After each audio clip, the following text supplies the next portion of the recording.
Thank you for coming. Today I talk about the future of dependency management, and I talk a bit about what I've been doing, so you can get a bit of context on when I decided to deep dive a bit in this topic. So I started doing Gradle development back in 2014, work on the same app, which I like because I ate my own junior code and had to recover from my mistakes. Unfortunately, not all of them. And I fell in love with Kotlin in 2016. And these days I'm doing, I left my job in March trying to do my own thing now. And that's also why I started to do Wear OS development, even though I started Android Wear. I did Android Wear when it was cool 6 years ago. Anyway, I'm also working a bit on the multi-platform charting library, all in Kotlin, that take care of a lot of details for you, so you have a high-level API and you can get this kind of result, including on an iPhone or on the web, etc. So a bit of RS. When I need to test or go to DroidCon, sometimes I wear many watches. And a dream of mine is to make transportation more efficient. So that's why I actually am getting into entrepreneurship, but I'm starting with what I know how to do already, because you cannot hire if you don't have money, right? And so I want to provide a replacement for cars. And I know America is a very car-centric, and I feel like bikes don't really make it for people that need a car, so we need something a bit between. Not this is my daily rider, but more like this, which are actually human-powered, but go twice as fast thanks to aerodynamics, and they are very light.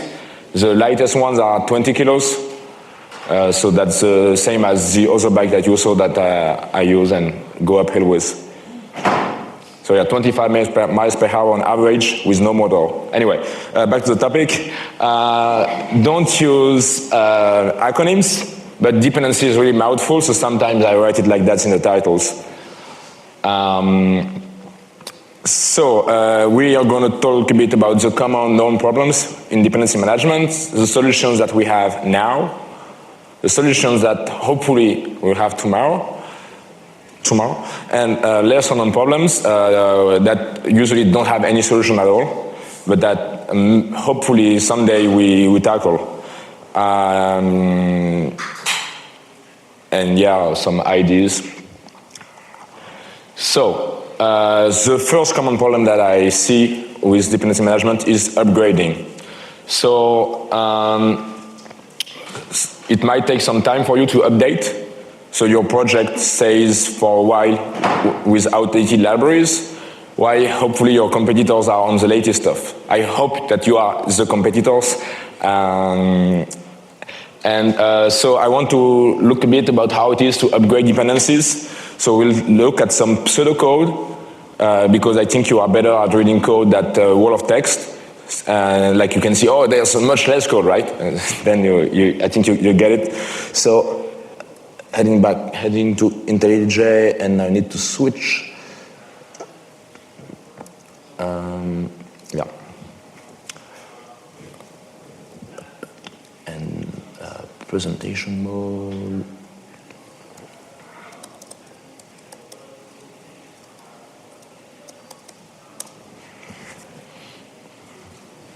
Okay, here we go. So when you need to upgrade dependencies, you take the project, and then for every single module, you would look at the Gradle build file. I mean, that's the simplest version, right, when you have multiple modules. So you find the build or Gradle or KTS file, and then you open it. That's something that you have to do for every single module as a developer. Then for every dependency declaration that you will find in that Gradle build file, you try to update. But I mean, you have to ask the question, should we look for update? Because sometimes, you know, we never want to update this, or for sure it probably doesn't have any update. It's not worth it. So then you just skip to the other one. But when you consider that you need to try updating, then you search for available updates. Usually you go on Google, you try to trace back what is the library that you are looking for. It takes a while.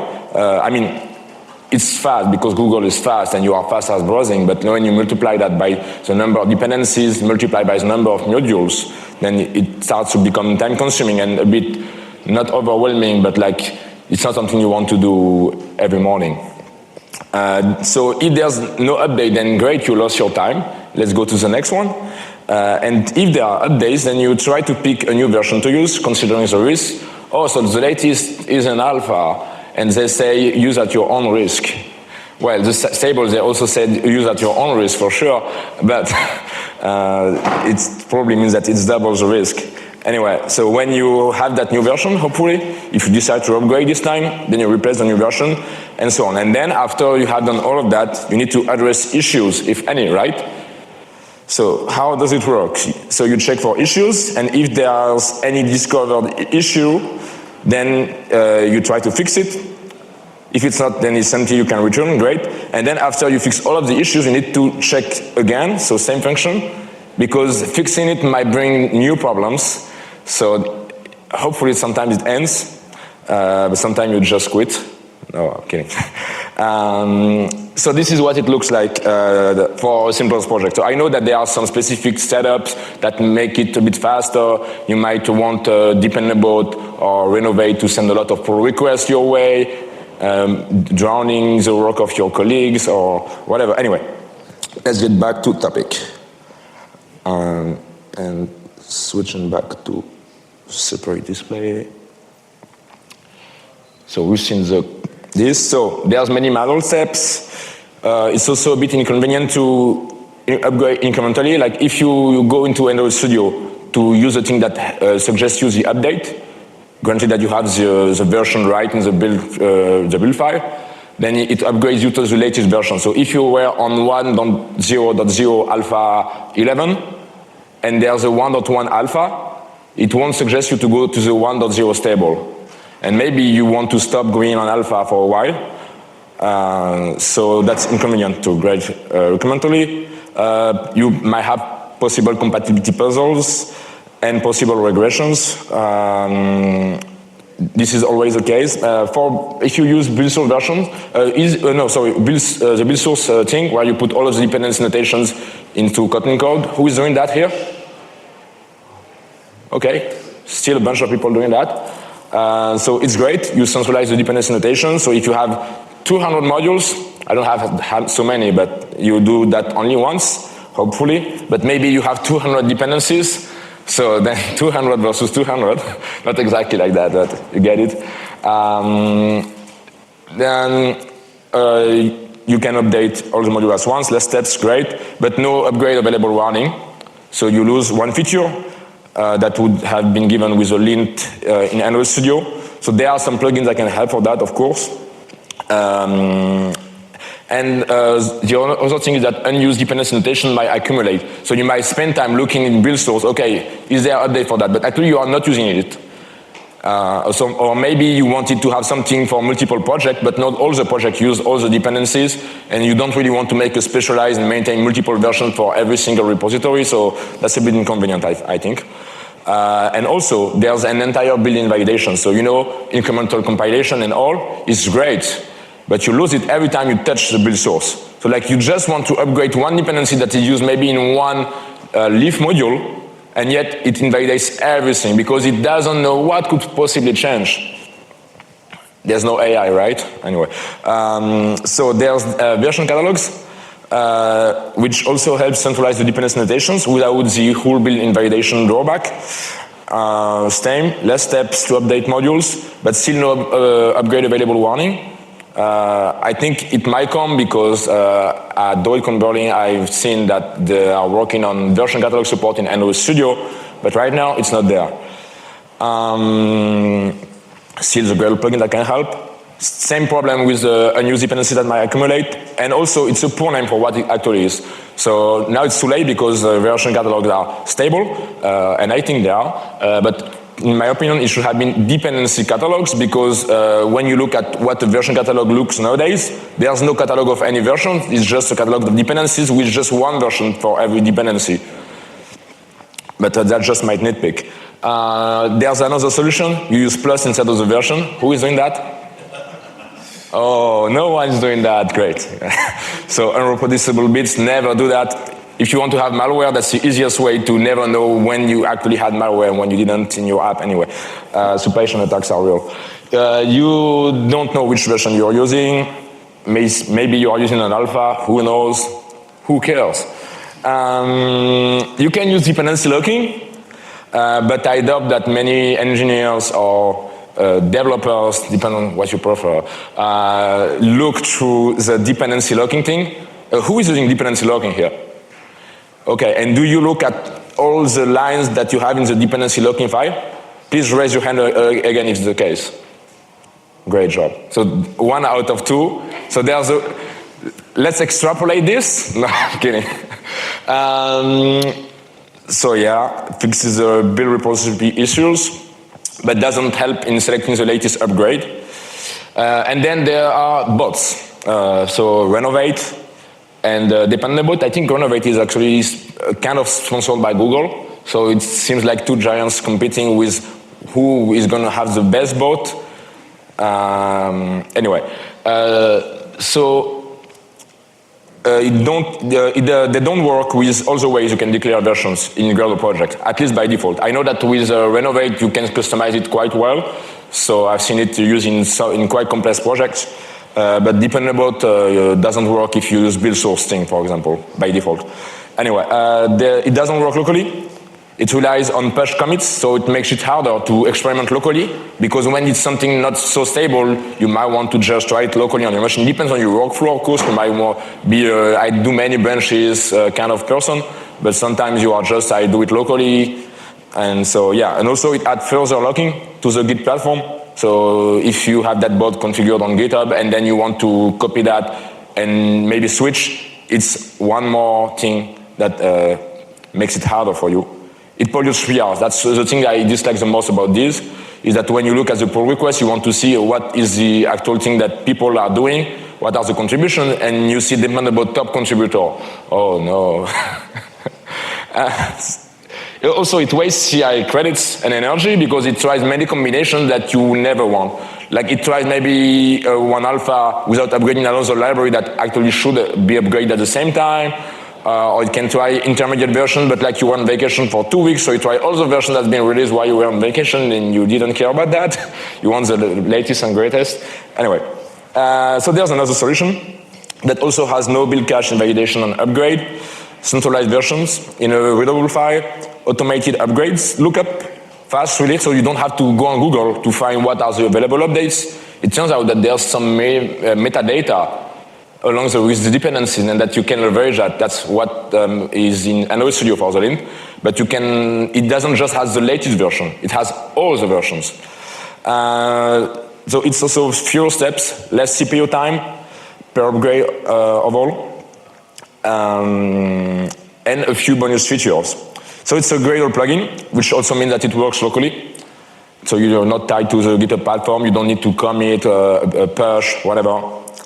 And so it's named refresh versions. And let's see what is the process to update something when you have refresh versions. So the same thing I showed you, but hopefully simpler complexity. All right. So back here, and so with refresh versions, this is how it looks like. You run a Gradle task named refresh versions. So you have to click that button. Already one manual task, right? Anyway. Then you open the version properties file, which is where all the versions are. And then for every entry, you filter the one that have available updates. It's very easy to notice, you will see after. And then you try to pick a version that are all in the file, actually, that are as comments. And so if you pick a version, then great, you go next, otherwise you just skip.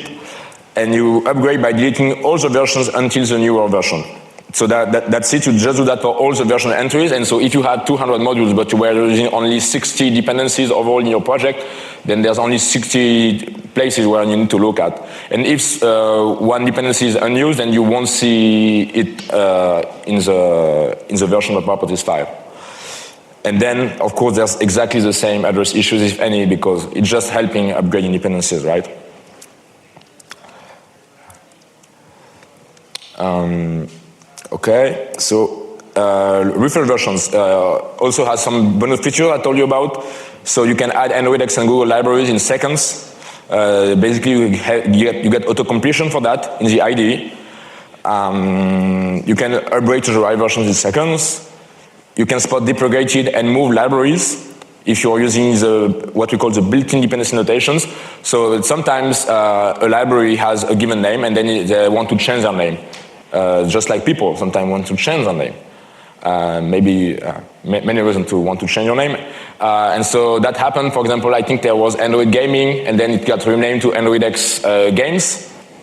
And so then you lose track, like the lint won't tell you that there's an update because there's no update, actually it's just a different name. So it considered that as completely unrelated. So it's also great for Kotlin. You can add Kotlin libraries in seconds. You can also easily share the Kotlin version across all the files. And it's built with Kotlin and coroutines. So now let's see a real-world demo. And I need to open Android Studio back. I'm sorry about that. That was a rebooting. But hopefully it will take less than a minute. Yeah, don't care about that.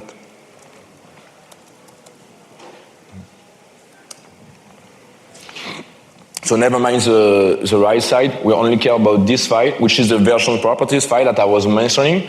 So you can see here we have a bunch of versions, for example here AndroidX activity, version 1.5.1. And you can see already some comments here. So these are comments that are actually committed to Git. That helps me if I want to look at what is the kind of technical debt. So it's not the entire technical debt because how could you define it, right? But regarding how much dust there is on my dependencies, well, I can view it very easily thanks to that. And so let's say I want to upgrade this dependency to the latest alpha. Then I press Shift, then the up arrow, and then delete, and there you go, updated. And so now I want to run the refresh version task, so I'm going to press the run button. You see it runs the refresh version task. It will be slow as usual. I don't know why. Yeah, so yeah, the task itself, you've seen it took like 1 second. And now you see that there are actually additional versions here. So maybe I want to upgrade the Compose compiler to version 1.3, and that's it. So that's how it looks like.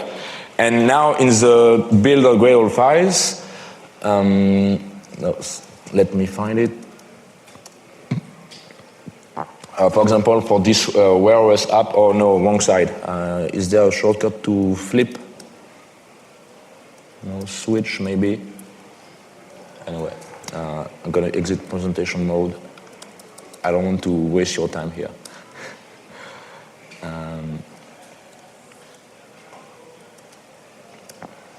Okay, now much bigger. So here you see this is how I define the dependencies. So these are built into refresh versions. So let's say I wanted to add AndroidX activity here. Then I tap implementation, then AndroidX activity, maybe I want the KTX artifact, or maybe I want the compose one, and that's it. And if you don't have the version specified in the version property style, it will try to find the latest, most stable one, which means that if the latest is an RC, and then there's an alpha, but there's also a stable, then pick the stable. But if there's an RC and an alpha, let's say alpha 1.1 and RC 1.0, so they are already started the alpha before releasing the 1.0, it will try to find the most stable one, so that will be the RC in 1.0. So you don't even have to think about what is the version, what do I have to type exactly, what do I have to copy paste, oh no, I copy paste one too much character. You don't have to care about that, you just write it here. So of course it doesn't have the entire world, but it has all of AndroidX. Okay, I think that's enough for the demo. Let's go back to the slides.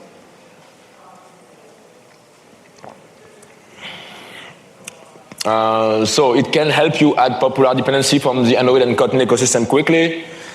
You can visualize at a glance, upgrade dependencies to the right version very quickly, spend more time on valuable tasks. That is the most important. You don't want to spend a lot of time just updating dependencies and then realize that, oh, the app didn't change, or oh, I had to update one line of code and then it's exactly the same thing. What you want is to spend your time on improving UX, improving accessibility, making sure that your app looks nice even if the font size is very large. These kind of things are actually important.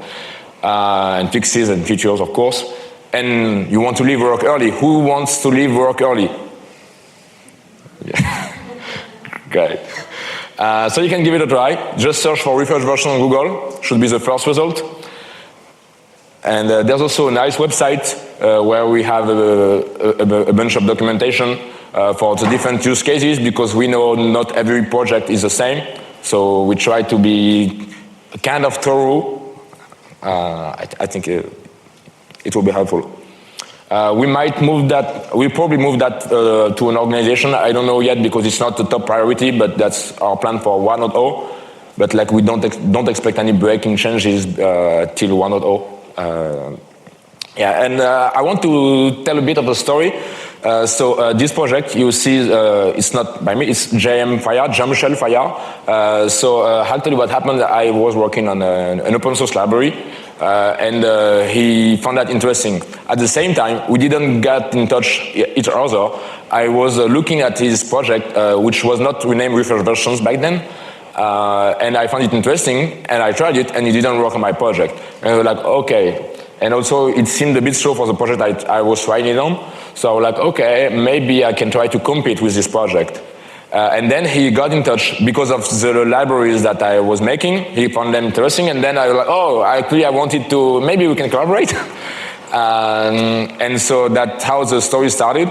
And so when I started to work on it, first I tried to make it work for Kotlin multi-platform project, which was not supported back then, but now it works and for any kind of project on Gradle. And it was taking, for a project where I have about 100 dependencies, it was taking 5 minutes to get all of the versions using the Gradle thing, and it will find only the latest version. And so after a while, I look at how it works in Gradle. Okay, maybe I can just go directly to the repositories instead. And so it became 5 minutes turned into 5 seconds, because now it's all working in parallel with coroutines. So that makes it very easy to make it working in parallel and still be reliable. And yeah, so fun fact, I went to DuetCon Berlin in July. It was in Berlin, so I took the train. And this is this is people who are behind refresh versions. So I went to Berlin to train. I'm in France, so next to Germany. And so we took a picture here. So how did we end up there? Because he was not going to the DuetCon. That's a fun fact. So I live here in Tours. Jean-Michel was in Paris. He left the TGV, like we met in Paris, but like he was going to see some coworkers, nothing to do with DuetCon. Then he left the TGV to take the ICE, which is another high-speed train. And then I left the TGV to take the same train that he took one city before. And then we took the selfie with animals. So that's a little story. Yeah, so next release is probably happening today, because the only thing left is to finish the changelog and say that we are going to postpone finishing the documentation for this new feature, which is version catalog support. That also means that there's no plugin locking, because we built in a migration facility so that if you want to move away from the built-in dependency notation that I just shown, like AndroidX.activity and you have autocomplete, if you want to move away to a version catalog, we actually support that, and you remove also all the versions there, so there's no locking, which was a concern for some of our users. So automatic migration, also if you are not using our dependency notations, like you can have whichever Gradle project you have, and then you can just try it, and boom, you have version catalog now in your project. And also version 4, which is getting first-class support, so we are using Gradle APIs when you have implementation. This is a configuration, implementation, API, test API, test, and so on. But in the case of Compose Compiler, for example, it would not be an actual dependency. And so you have to get the version that was in the file. But now, with version 4, if you put an actual dependency notation, so that will be Android X compiler, then it will also get the updates for the thing if you just read it. So it's a bit similar to when you compose, when you read a state, then you automatically subscribe for the changes. Here, when you read a version for a given dependency, even if it's not in a proper Gradle configuration, then you can also see the updates for that. Okay, so enough talk about updating, just the process of updating. I want to talk a bit more about the risk of third-party dependencies. So this is more in the future now. One problem is API breakage on upgrade. Who already had an API breakage on upgrade in a library? Here. Are you shy? Who never had an API breakage on upgrade? 1 person or 2 person. Okay, congratulations, you've been very, very lucky. Maybe you should play, these gambling games. So for your information, in the Scala ecosystem, there is semi-automated migration facilities for some libraries, so that they know they are going to break the API, but they know how, right? And so that just provides the necessary metadata to just automatically update the code. We don't have that in the Kotlin ecosystem, but in refresh versions, we are actually been making something like this, because sometimes we want to remove an old dependency notation. One of the first example was Android X Gaming, that got renamed into Android X Game, if I recall correctly. And so we, since it's a settings plugin, we are being run before the build files are actually parsed and compiled. So we can change the files before they are actually compiled. So it also works for KTS. And so that allows us to replace the old dependency notation that we have been removing in this version with the string, and then also add a comment, hey, this moved, maybe you want to change to this one. And so it's been a lot of work to make it work reliably without breaking the build files. And for that, I want to thank, and I will thank also at the end of the talk, I want to thank all the pair programmers, and there's one here, actually, Alexei here. We've been pair programming on this feature to add a lot of tests to make it reliable. So you can do pair programming in open source. There are a few tools, and if you want to try, feel free to ask me any tips. Because it might not always be a good experience. It depends on your internet, right? Anyway. So there's also breaking behavior. Who recall about the breaking behavior when you upgrade the dependency? Like you had something red and it becomes blue, or it was upside and then it's downside, or whatever. I also have a story, not from me, it's from Netflix. A while ago, they were upgrading, it was before Android X actually, so really a while ago, they were upgrading Fragment, the Fragment library. And after several weeks, what happened is that they realized that they got a lot of support requests from people in the north of Africa. And so what happened is that the Fragment upgrade broke RTL support, or RTL support, if I should, in French, anyway. RTL support broke, and so what they had to do actually is to update some code to use the newer APIs, but it still compiled, but broke the behavior. And actually, it was even worse than that. They didn't upgrade Fragment themselves. What happened is that they upgrade another library that upgraded Fragment, and so that was a transitive dependency problem that refresh version doesn't help you with, by the way. And so that's also a risk. Then there's reinforcing bugs. You can have that as soon as you start using a library, you're like, oh, it looks like it just fits our use case. And then you spend hours, days, maybe weeks, maybe more than weeks on trying to make it work. And then you realize that there's a showstopper bug, and like, you can make it work. You can't make it work. So that's also one risk. There's runtime vulnerabilities. And you get no notification by default, which is not nice.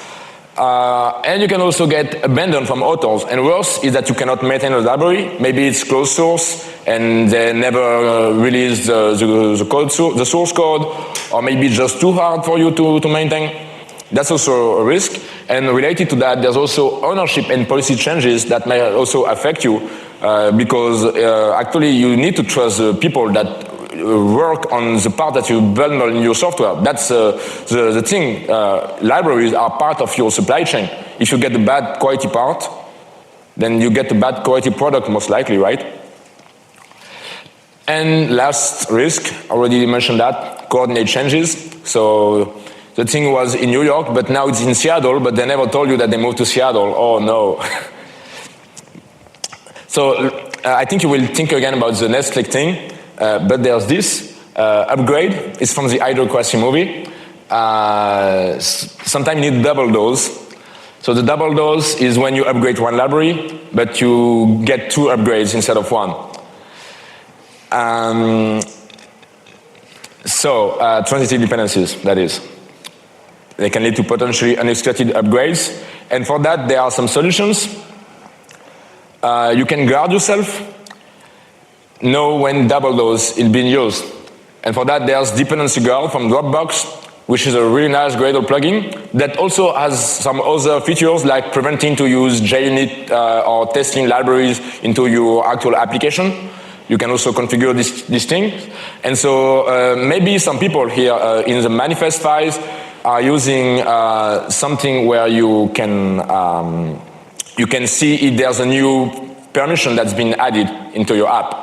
And so this is kind of similar, because if there's a new upgrade for a dependency or just a new dependency, you also want to know. Because it could be a way to introduce a Trojan in your app, right?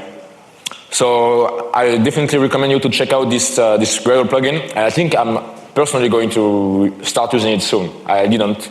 I prefer to be honest with you. Should upgrading dependency be so hard? James would say, I don't really need Copilot to write code for me. I need it to maintain my code. Who feels like they spend more time writing new code rather than maintaining code? So you write more new code, then you are in luck. You are one of the very few, the only one that raised their hand. Great. There's no problem with that. But maintenance is usually harder than writing new code, especially on large-scale projects. And so I wish that what they have in the Scala community was brought to the Kotlin community. Another thing is library discovery. It's also not easy to find the right one. So you want to assess the quality of what you are bundling into your app. Maybe not the right one, because there might be multiple great alternatives, sure. So a few tools. Let me know, raise your hand please if you have, there's another one, but I think there are specialized tools like packet search by JetBrains, which also supports filtering for multi-platform libraries, even though it's not very, very fine-grained. There's GitHub, Google Search, specialized websites like Android Arsenal, where there's also a lot of old libraries that you probably don't want to use. Word of mouth. I think that's actually really, really used. Who started to using a library after they heard from someone that it was a great library? Yeah, like half the room at least, okay. And talks, articles, tweets, videos, you got it. Anyway, so one can dream for the perfect dependency discovery tool platform. And I have some ideas for that. So of course, I'm gonna make capable beautiful. But also semantic filtering and sorting. For example, we want to say, I want something that works for Android, and actually I would like that it also work for iOS. Even though you are not developing for iOS yet, you would also want to sort maybe by not just popularity, but maybe filter for libraries that some people that you know are already using. Maybe you could have kind of a social aspect to this, since we already have word of mouth, but sometimes you just don't know that someone is using something that you are looking for, and you are not like going to message everyone you know in the community, right? Also, it would be great to have incompatibilities information. Like maybe you need to not upgrade these dependencies, or maybe you want to know that it's going to do the double dose thing, and then you can plan before you start to upgrade, and then you try the new library.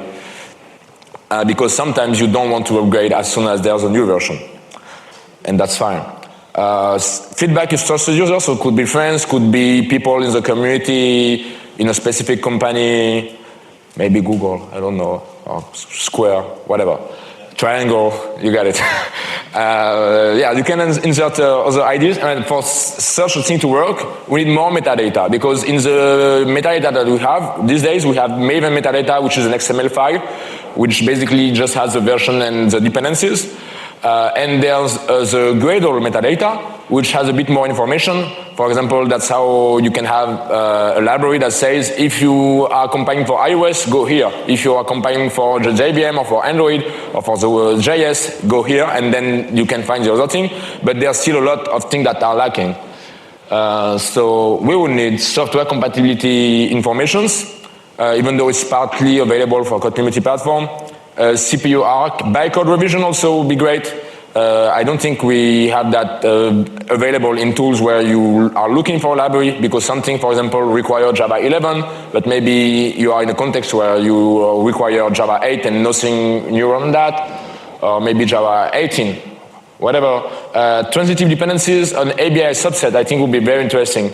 Like, you might have a library that is using a library, but they are not using the entirety of the library. So even if there are some breaking changes in the library, maybe it's not going to affect that library, but you don't know. It's very hard to find out, actually. And so I think it will be great to know what is the API, the ABI, or the APIs, I could say, also works, that are used by this and this dependency, and also in your project. API diff also will be interesting, because most of the time you rely on changelogs, but sometimes you really need to pinpoint, I want to know is this change. And so that could be helpful. There's a JAPI CMP, which stands for Java API Comparison, that can do it for JVM, but it's not super ergonomic from what I've seen. But if you really need it, you should check it out. And then dynamic metadata, like known bugs and affected APIs. So like you found that interesting library, then you want to know, okay, so this feature, like maybe they have 5 features in this library, you want to know, are there any bugs around this library? Because there are the alleged bugs that are reports, you don't know if they are actual bugs, maybe it's just misuse, or maybe it's food gun, so half misuse. But there's also reliability reports that will be interesting. There's also the confirmed bugs. I think it's another bullet point, but I want to link it to alleged bugs, because they are the bugs that the maintainers say, yeah, this is definitely a bug. So if you want to use that, beware. But right now it's not easy, like you have to spend a while to search through the issues, and so makes it a longer process to find out what you're going to use for the next feature. Reliability reports will be interesting, like you could know the track record of a given library and know if the API changes, if the behavior changes, if it's stable, if it crashes, whatever. I think it's really important to have reliable products, and beautiful and ergonomic, right? Anyway. Binary compatibility commitments is also something that we could have. As a library developer, I know what APIs I'm going to break, I would like to break, and what are the ones that I probably don't want to break anytime. And so having the commitment will be very helpful, especially for large-scale projects. So there's binary compatibility and API stability overall, because binary compatibility doesn't mean source compatibility. Maybe you recall about OKHTTP that moved to Kotlin and broke the API for Kotlin, but binary compatibility was kept. That's one such example that adds maybe 2 hours more in your work, in the work that you have to do, but for the better, hopefully. And reviews from the community, like who wants to have a 1-star review on the library you work on for free, right? I'm kidding a bit, but maybe a different kind of review, maybe not like very numerical, but more like this was reliable, yeah, I like that. And if you see no one says it was reliable, then maybe it's not reliable, but at least it's not like pinpointing like that people, hey, it's unreliable. So yeah, we are almost done. I want to give some credits to first Jean-Michel Fayard, the initial author of Free Version. I personally love using it, and I also learned a lot while working on it, improving it, and all. Cedric Champeau, which is a former Gradle employee that helped me a bit. Like I knew exactly what I wanted to do, but I didn't know the exact APIs to use correctly, and he really helped on that. Some pair programmers, Ruckus, Benjamin, Alexei, which is here, Brady, which maybe is here as well, I don't know. Nikki, our Kamalesh, really, pair programming in open source is interesting. I think more people should try it sometime. Instead, because I noticed that successful projects sometimes are usually in the same company, people that already know themselves through work, but having it with people that are maybe even on another continent is also interesting, especially if you are night owl. Credits for the contributors, folks at Gradle, folks at JetBrains, everyone, yeah. And the sponsors. So if you want, you can sponsor the project. You don't have to, but that's really nice because I spent like weeks on this project, and I think it can save a lot of time. So if you leave work early, you can be grateful, but you don't have to. Don't worry. So yeah, do you have any questions, comments?